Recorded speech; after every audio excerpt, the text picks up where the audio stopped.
É maio de 1945. Finalmente, a sombra nazista está sendo suspensa.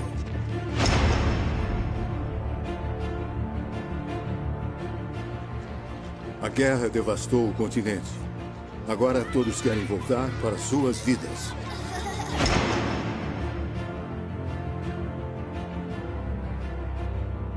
Mas, embora as armas estejam em silêncio, a Segunda Guerra Mundial ainda não acabou.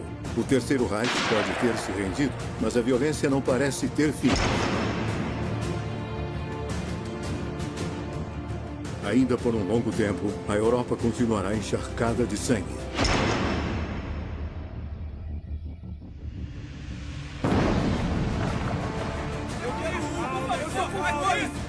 Mal baixaram as armas, outra guerra se aproxima.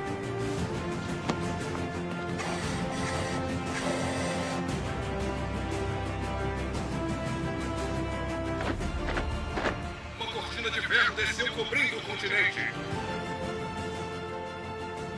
E não tardará antes que a maré ascendente do nazismo abra caminho para outra tirania igualmente temível. Depois de Hitler, parte 2.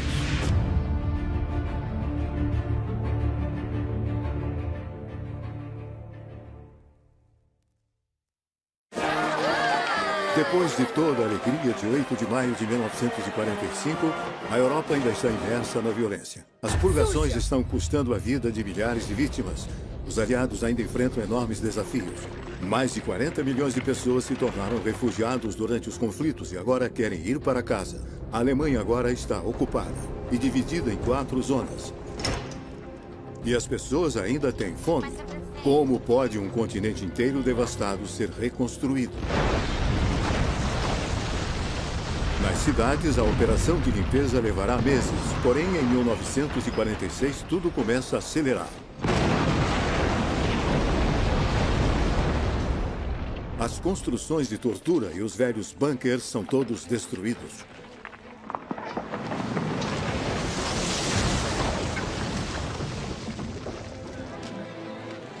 Às vezes, com uma ajudinha do zoológico.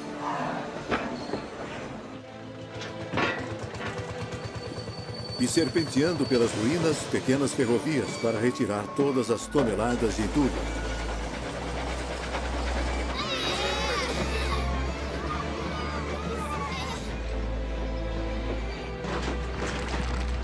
É um país das maravilhas surreal, uma terra de infância recuperada.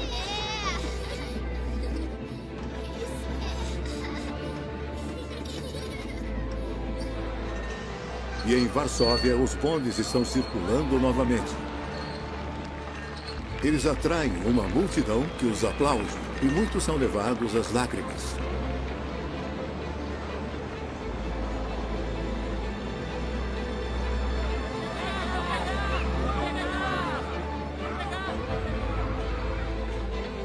Um jornalista polonês disse de seu país: "Para onde se olha, pode-se ver que o trabalho começou. Uma tarefa gigantesca já foi realizada. Há trechos inteiros livres de entulho agora. Atmosfera de barulho, poeira e trabalho, mas também de esperança. As cidades estão emergindo do caos. Stalingrado também está voltando à vida. Afinal, até agora, as feridas da guerra estão sendo remendadas. Há escolas abrindo em meio às ruínas.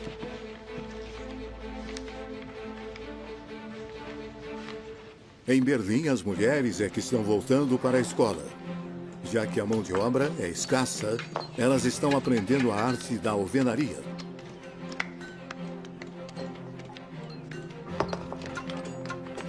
Há coisas para construir, mas não há material. Então, elas reciclam. Elas limpam os tijolos velhos e os usam de novo. Não há escorredores, então usam capacetes alemães. E os Panzerfausts, os lança-foguetes antitanques nazistas, dão ótimas panelas.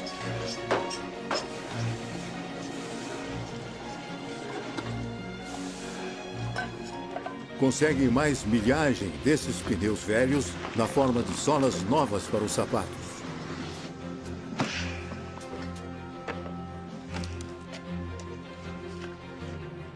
Até os jardins públicos do Estádio Olímpico estão se transformando em lotes. E o metrô já está funcionando de novo, iluminado por clarabóias improvisadas.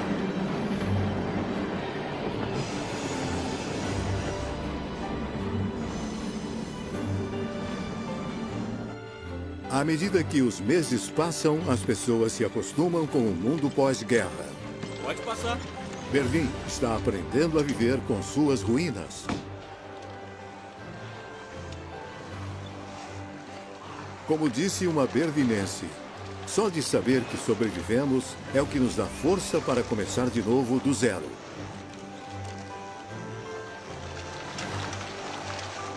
Largada. Levará mais de 20 anos para reconstruir tudo. Mas mesmo nos jornais, pode-se sentir o otimismo. É primavera em Berlim. As paredes podem ter sumido, mas dentro de casa a vida continua com grande calma e adaptabilidade. Estão até regando as jardineiras nas janelas. As crianças parecem bem, já que as ruínas são um grande playground. Aqui em Schönenberg, a destruição não consegue perturbar uma soneca idílica relaxando ao sol. Passeios românticos do parque também estão de volta para deleite dos casais. Só que todo esse otimismo esconde muitos problemas. Ainda há centenas de milhares de órfãos perdidos. Em Berlim, Roma, Nápoles e Milão, são pelo menos 20 mil crianças sem lar. E quase 1 milhão na Polônia. Na zona soviética da Alemanha, campanhas nos noticiários são lançadas para tentar encontrar suas famílias. Karl-Heinz Dias de Berlim. Hausstrahl de Hasselburg, na Prússia Oriental. Esta criança não tem nome. Foi achada em 24 de janeiro de 1945 na estação de trem Pankow-Schönhaus. Uma menininha de 18 meses encontrada há mais de um ano em um campo aberto de Waldlitz. Cristiana Korber de Denze. Minha mamãe se envenenou e o meu papai estava morando num navio de guerra. Estamos procurando os nossos pais. Quer nos ajudar a achá-los? Quem tiver informações, entre em contato. A campanha será transmitida até a década de 50 e irá ajudar mais de 300 mil crianças a encontrar suas famílias novamente.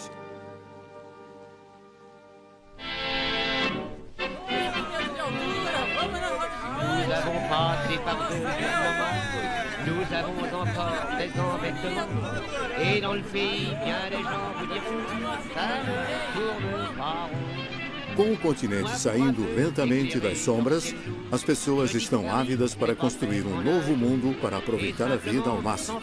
Uma jovem francesa escreve: tudo que representava uma novidade no pós-guerra causava um reboliço. Bananas, bilhetes de loteria, fogos de artifício, as pessoas corriam para a feira, para o circo. Tudo era desculpa para sair e se encontrar. Remarchera à brève échéance, il y aura du bonheur et le printemps reviendra.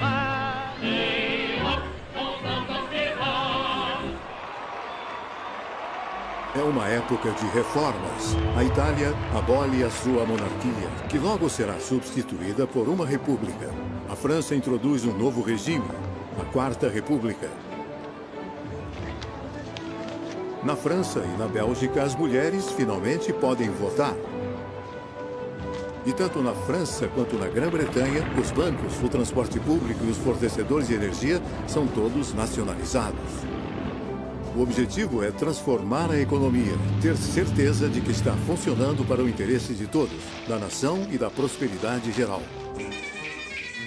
Na França, o sistema de previdência social é colocado nos trilhos. Já na Grã-Bretanha, é fundado o Serviço de Saúde Nacional, com serviço de saúde para todos. Isso incluirá um raio-x se acharem necessário.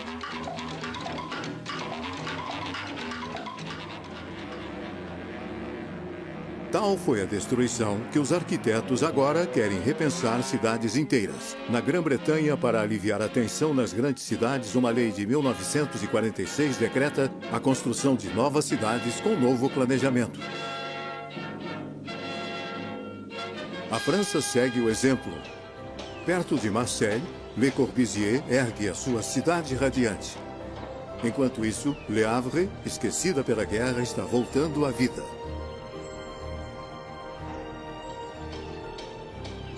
As coisas não vão voltar ao normal ainda por um tempo, mas a reconstrução começou.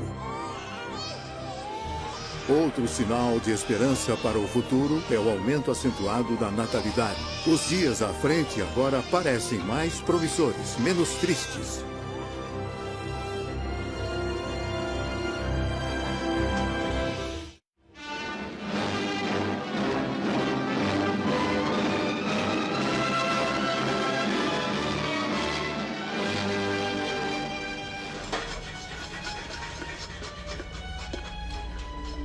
Também no Oriente, as pessoas sonham com uma vida nova. Mas lá, é Moscou que vai ditar as regras. Os estados do leste europeu foram libertados pelo Exército Vermelho. Então, na opinião de Stalin, estão sob seu controle. Para estabelecer seu poder lá sem causar problemas, sua estratégia é colocar comunistas em posições de poder. Na Polônia, na Tchecoslováquia, na Bulgária, na Hungria, os partidos comunistas estão pondo as peças no tabuleiro. Em silêncio, estão tomando todas as posições-chave. Justiça, os militares, política interna, em um maquinário do Estado cada vez mais repressivo. Em público, pelo menos, o único que parece alarmado com tudo isso é o ex-primeiro-ministro britânico Winston Churchill. Em março de 1946, convidado para falar em Fulton, Missouri, Churchill claramente condena a ameaça soviética que rapidamente passa dos limites. De Stettin, no Báltico, até Trieste, no Mar Adriático, uma cortina de ferro desceu cobrindo o continente. Só que ninguém está ouvindo. Os governos da Europa Oriental estão cegos para o perigo vermelho. Ainda são assombrados pela barbárie dos nazistas. Aos seus olhos, a Alemanha ainda é o verdadeiro inimigo. Na Hungria, Iugoslávia, Tchecoslováquia, Romênia e Polônia, os anos pós-guerra são o momento de um vasto acerto de contas antigas. E os alvos de tudo isso são as populações de alemães imigrantes. Podem ter acabado de chegar lá ou ter estado lá por décadas, mas de agora em diante são persona non grata.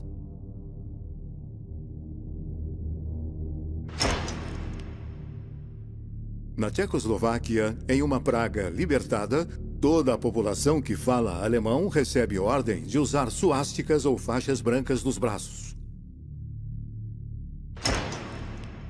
Estão proibidos de ir ao teatro, comer em restaurantes ou mesmo caminhar no parque. Estão sob toque de recolher também. E as autoridades tchecas vão ainda mais longe. Desprovidos de sua nacionalidade, muitos alemães agora são deportados. Há tantos refugiados que famílias inteiras são reunidas em acampamentos.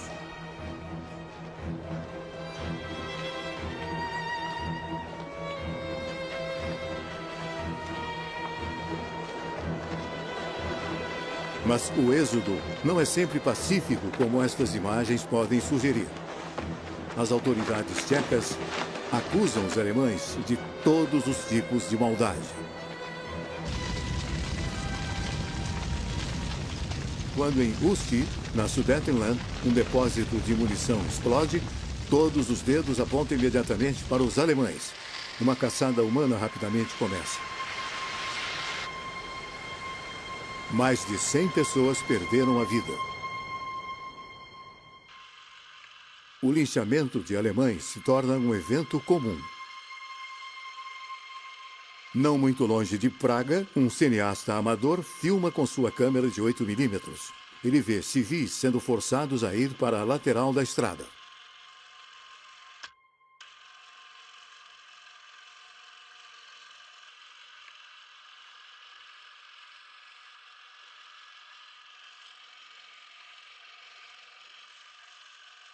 Milhares de alemães são executados assim.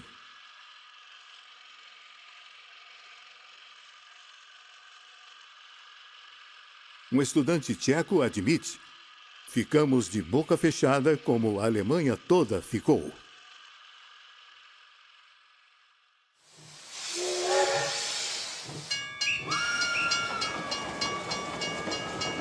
Mais de 2 milhões de tchecos de origem alemã foram expulsos para o deleite da imprensa. Adeus e já vão tarde. Depois de 1000 anos, nossa terra expulsou os alemães pela primeira e última vez. Pela última vez, porque os alemães nunca mais voltarão.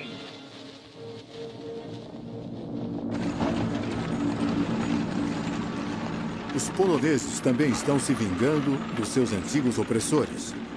Suas minorias alemãs são todas postas para correr do país. Antigos campos que não faz muito tempo eram dedicados a varrer os judeus do mapa, agora são usados para aprisionar alemães. Muitos deles morrerão lá.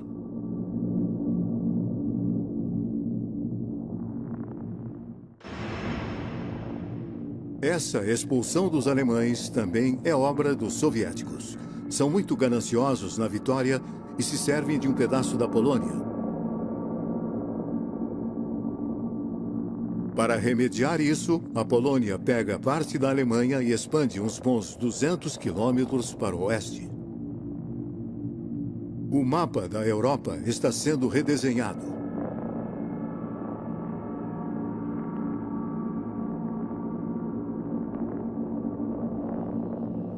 De 1945 a 1947, as populações que falam alemão são expulsas da Europa Oriental. É uma das maiores inundações de refugiados da história da Europa. Pelo menos 12 milhões deles todos convergem para a Alemanha. Por uma revirada cruel do destino, os alemães banidos marcham pela mesma rota usada pelos judeus vítimas dos nazistas que continuavam fugindo de ataques violentos.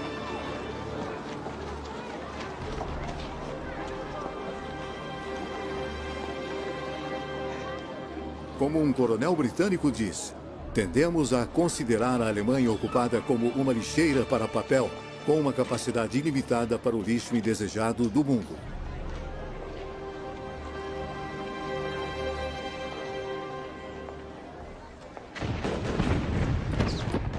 Mas as minorias alemãs não são as únicas vítimas da violência, que ainda marca o continente. A purificação étnica, o acerto de contas antigas, estão por toda parte. Como se a guerra tivesse feito desaparecer todos os códigos morais. Na Polônia, as milícias do nacionalismo estão dizimando as minorias ucranianas. Militantes ucranianos respondem, massacrando ou expulsando suas minorias polonesas. Na Iugoslávia, o Marechal Tito assassina os ustates croatas que colaboraram com Hitler em um reinado de terror.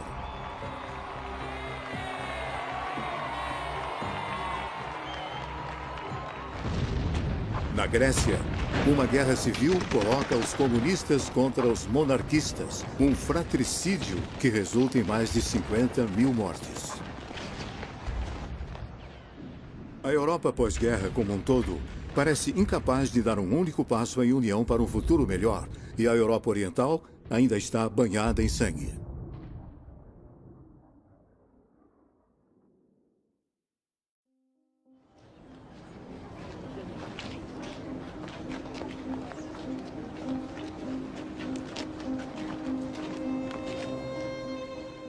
Em 1947, os prisioneiros de guerra alemães continuam a ser explorados pelos países vencedores. E embora no Ocidente alguns finalmente serão aceitos pelos moradores, No Oriente, eles ainda estão sendo detidos em condições pavorosas. Os russos, ao que parece, nunca esquecem.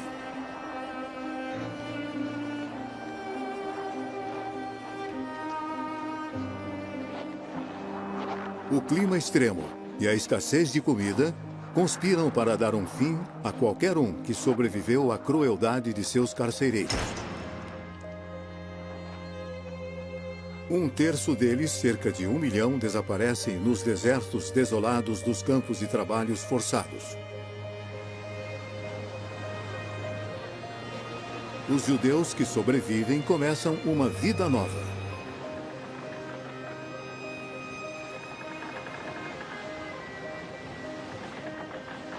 Muitos deles se juntam para a viagem para a Palestina, atualmente sob controle britânico. Quando partem, é em barcos clandestinos. Em 1947, uma banheira velha, rebatizada de O Êxodo, transportava mais de 4.500 refugiados. Mas a Marinha Real se recusa a deixar os judeus entrarem em sua terra prometida. Em vez disso, são transferidos para navios-prisão. O que é pior? Os britânicos então os levam de volta para a Alemanha, onde se vêem de volta aos campos de concentração. Há um protesto mundial. Uma vez que o escândalo perde força, a Assembleia Geral da ONU faz uma votação pela separação e para a criação de 2 estados, um judeu e outro árabe. Finalmente, os sobreviventes do Holocausto têm um destino. A Europa, entretanto, lava as mãos. O problema dos refugiados judeus é um caso encerrado.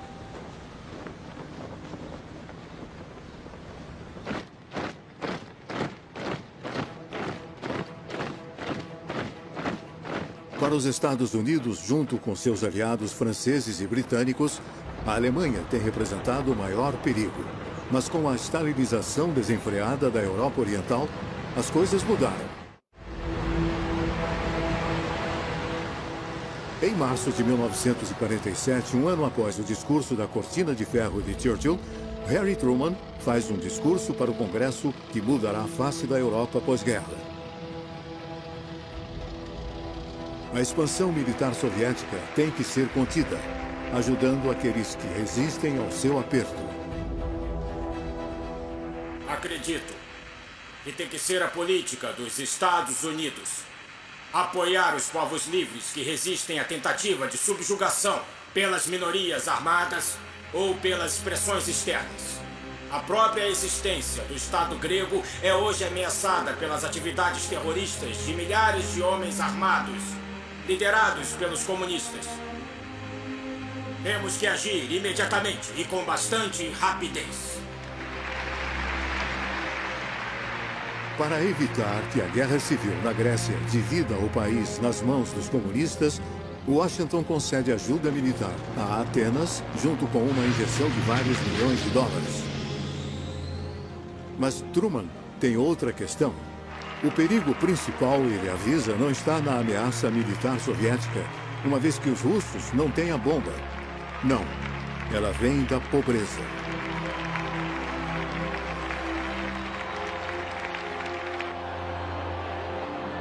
E em 1947, as pessoas estão exaustas.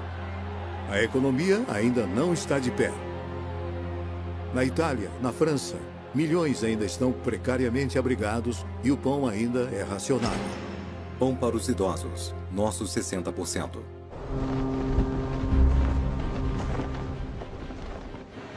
Para animar a Europa e conter o comunismo, Washington cria um enorme projeto. O Plano Marshall. Seu objetivo é conceder crédito massivo à Europa para ajudar a sair do colapso. Matérias-primas e maquinário são despachados para o resgate do velho continente. Países Baixos, para a recuperação da Europa, fornecido pelos Estados Unidos.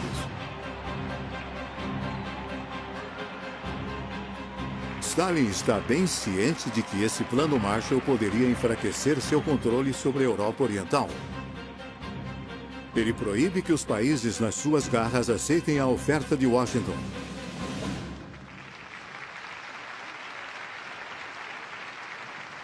Para impedir o Plano Marshall e refrear a influência americana na Europa, põe suas cartas na mesa. Ele ordena que os partidos comunistas no Ocidente entrem em ação.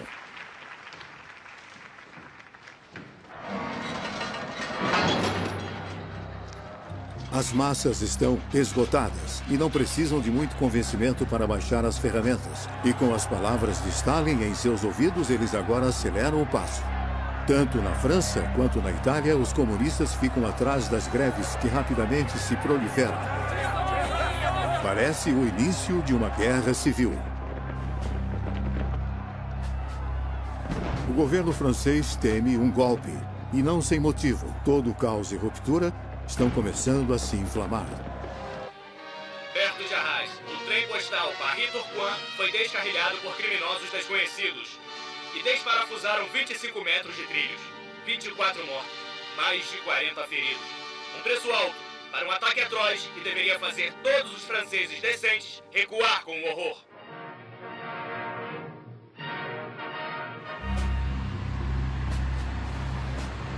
Em sua tentativa de conter a situação, o ministro do Interior socialista, Jules Mock, resolve endurecer. Ele convoca 80 mil reservistas e dá permissão para atirar. Numa questão de semanas, a ordem é restaurada à custa de algumas vidas. Mas os comunistas não conseguiram frustrar o Plano Marshall. Todos esses milhões do Tio Sam reiniciaram as economias do velho continente. Ajuda Estados Unidos, França.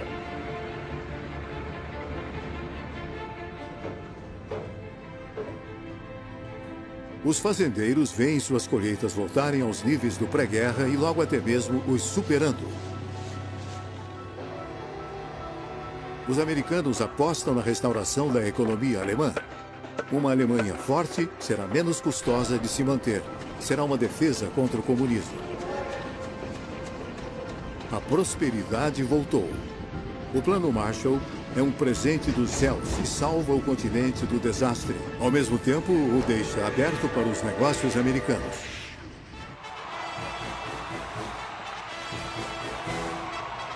Stalin tem seus próprios planos para deter o capitalismo em seu curso. O nome do jogo é Fusão e Aquisição, feito em Moscou. O soberano do Kremlin encorajou os comunistas a entrar no governo, mas agora ele quer que eles erradiquem os outros partidos com os quais estavam associados. É o nascimento do Estado de Partido Único. Na Romênia, os conservadores são expulsos, a administração é purificada, 1000 magistrados são removidos e as eleições são fraudadas. Os comunistas agora estão no poder. O jovem rei Miguel é forçado a abdicar. Na Hungria, o primeiro-ministro Ferenc Nagy enfrenta os comunistas. Em junho de 1947, seu filho é sequestrado. Ele renuncia, paga o resgate e se aposenta nos Estados Unidos. 3 meses depois, na Bulgária, o duro líder do Partido Comunista Stalinista, Georgy Dimitrov, chega ao poder. Seu rival, Nikolai Petkov, é imediatamente preso e condenado à morte. Ele é enforcado em setembro de 1947. Enquanto isso, na Polônia, Stanisław Nikolaitis, líder do Partido do Povo polonês, se pronuncia contra o Partido Comunista. Em outubro, ele teme por sua vida. E ele e a esposa buscam refúgio na Inglaterra. Eu não queria ser apenas um cordeiro que seria morto. Principalmente porque o meu partido não poderia trabalhar mais. Demorou alguns meses para Stalin fazer o que queria. Agora, ele tem quase toda a Europa Oriental sob sua bandeira. A profecia de Churchill se cumpriu. A cortina de ferro desceu, cobrindo a Europa Oriental.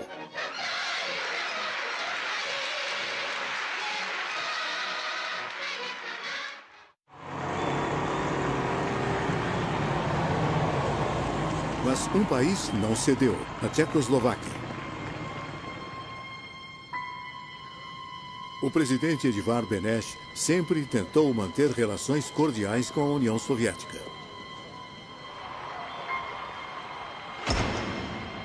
Defrontada com a oposição de Stalin ao Plano Marshall, uma delegação tcheca vai para o Kremlin para tentar fazê-lo mudar de ideia.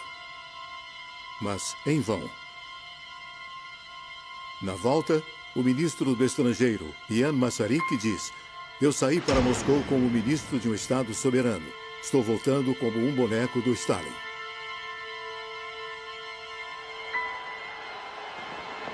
Ministros democratas mostram a sua oposição à força opressora de Stalin ao renunciarem em fevereiro de 1948.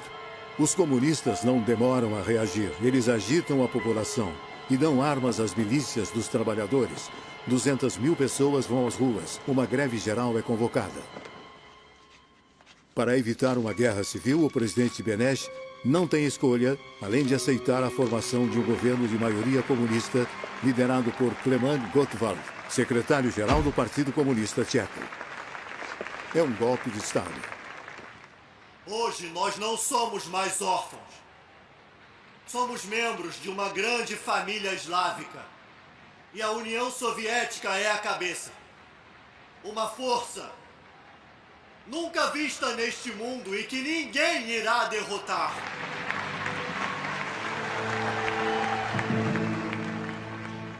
A repressão logo se segue.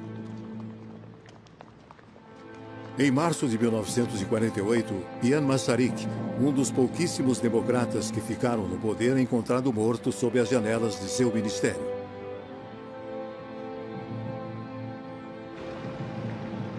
Será que foi suicídio em protesto ao golpe comunista ou foi assassinato?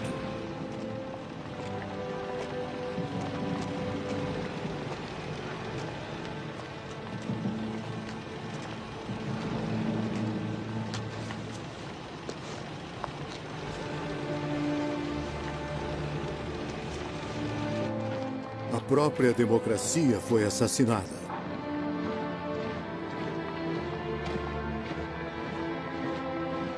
Os comunistas agora mandam em tudo. O presidente Benesch morre alguns meses depois. Gottwald é eleito presidente da República.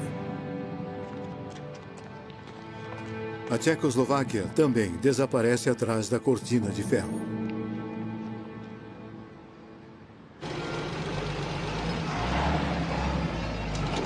O homem que mais amamos, Stalin.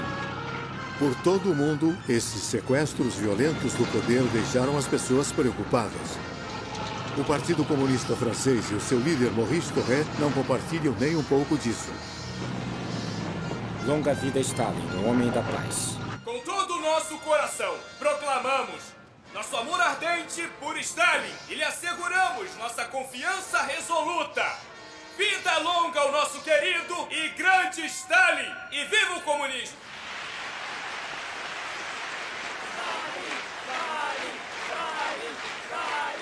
O golpe de Praga, no entanto, não ficou sem consequências. Com os soviéticos tão gananciosos, uma coisa agora é clara. Não é mais possível co-administrar a Alemanha com a União Soviética. Combinando suas zonas de ocupação, o Ocidente considera a criação de uma Alemanha Ocidental independente, sob a proteção de Washington.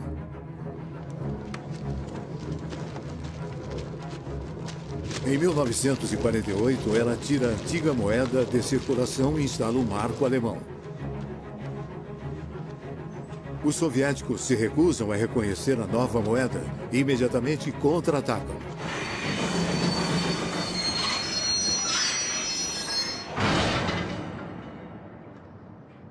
Em junho de 1948, começam a cortar todas as rotas de suprimentos para Berlim Ocidental. Nenhum trem, nenhum carro pode passar. Stalin quer a cidade inteira para ele mesmo. Sem eletricidade, todas as fábricas fecham. A cidade agora está bloqueada do resto do mundo. Mais de 2 milhões de berlinenses carecem de suprimentos, senão morrerão de fome. Só há uma maneira de fazer os suprimentos irem até Berlim Ocidental e evitar que caiam nas mãos dos soviéticos. Siga-me. Os Estados Unidos e seus aliados organizam um gigantesco transporte aéreo.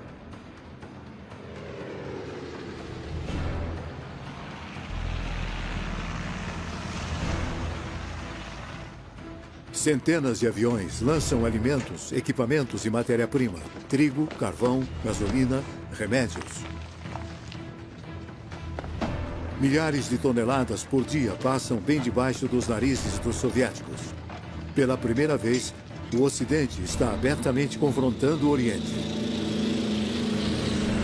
Muitos observadores veem essa crise como o prelúdio para uma terceira guerra mundial. Os aviões deslizam tão baixo sobre os edifícios que acontecem acidentes terríveis.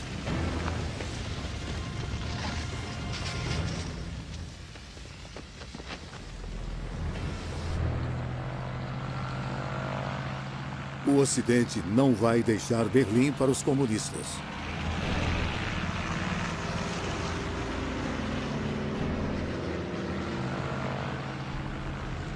Esse ato de solidariedade é rapidamente aproveitado pela mídia americana.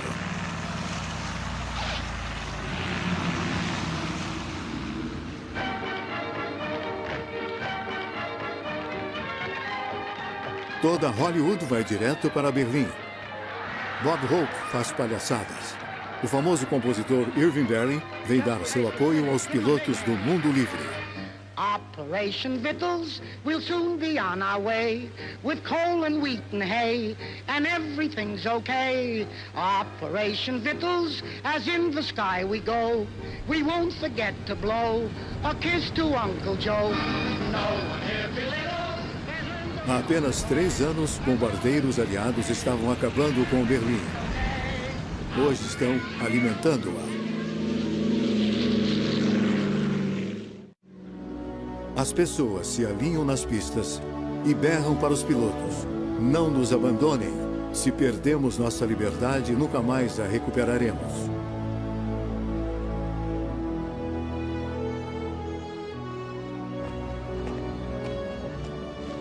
As tripulações lançam pequenos paraquedas cheios de barras de chocolate, ganhando assim o apelido de bombardeiros de doces. As crianças berlinenses ficam fora de si de felicidade. Também quero. Os pilotos americanos estão abastecendo a cidade não apenas com comida, mas também com esperança. O aeródromo Heyman teve uma semana mais cheia do que o de costume, com todos os novos esquadrões designados para o transporte aéreo. Eis alguns jovens pilotos corajosos planejando a missão de hoje. Você vai decolar com esse tempo? Claro, o povo de Berlim precisa de mim.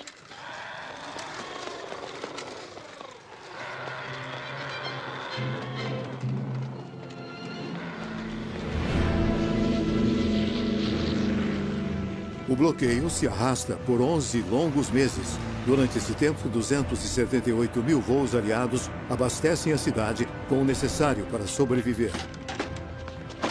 Até fusquinhas fazem felizes aterrissagens.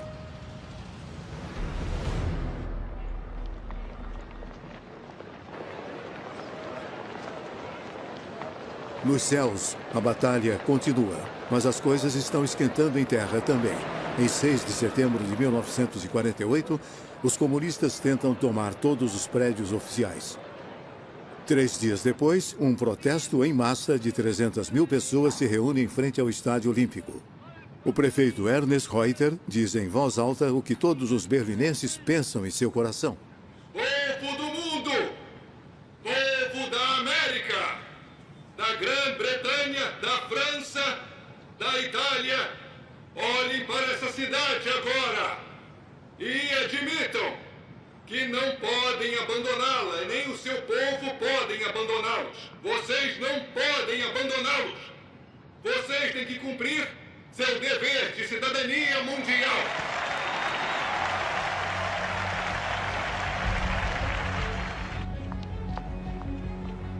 Os que protestam derrubam a bandeira vermelha que está ondulando no portão de Brandemburgo.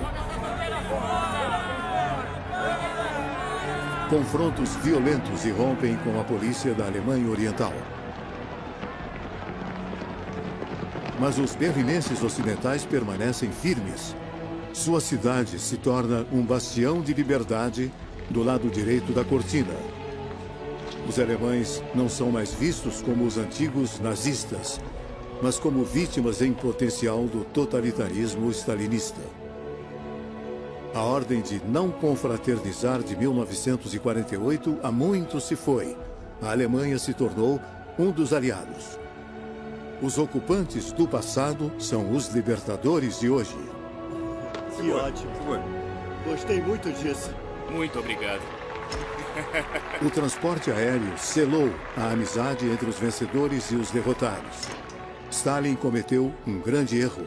Longe de se livrar dos americanos, ele empurrou a zona ocidental direto para os braços do tio Sam.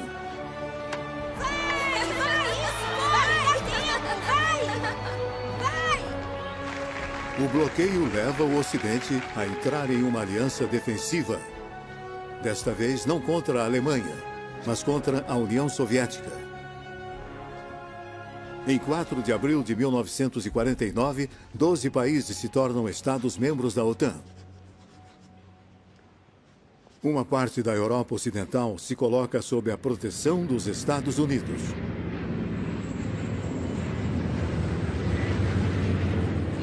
O bloqueio é suspenso. Meia-noite. As barreiras são erguidas. O bloqueio acabou.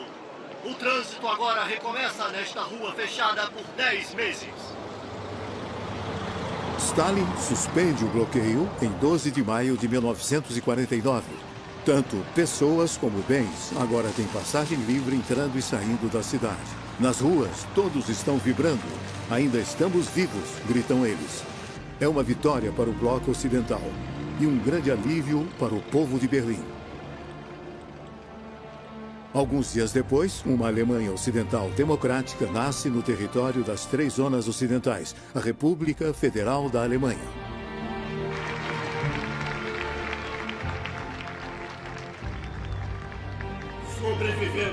Sobrevivemos a tudo. Mas o ogro do Kremlin ainda não acabou.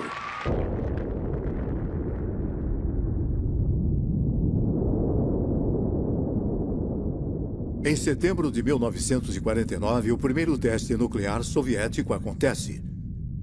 A União Soviética agora tem sua própria bomba atômica.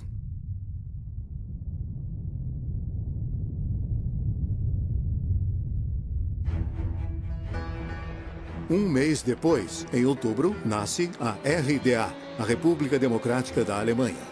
Uma Alemanha comunista do lado soviético da cortina, com suas próprias instituições e sua própria polícia política, que revive lembranças desagradáveis. Os nazistas deram lugar ao perigo vermelho.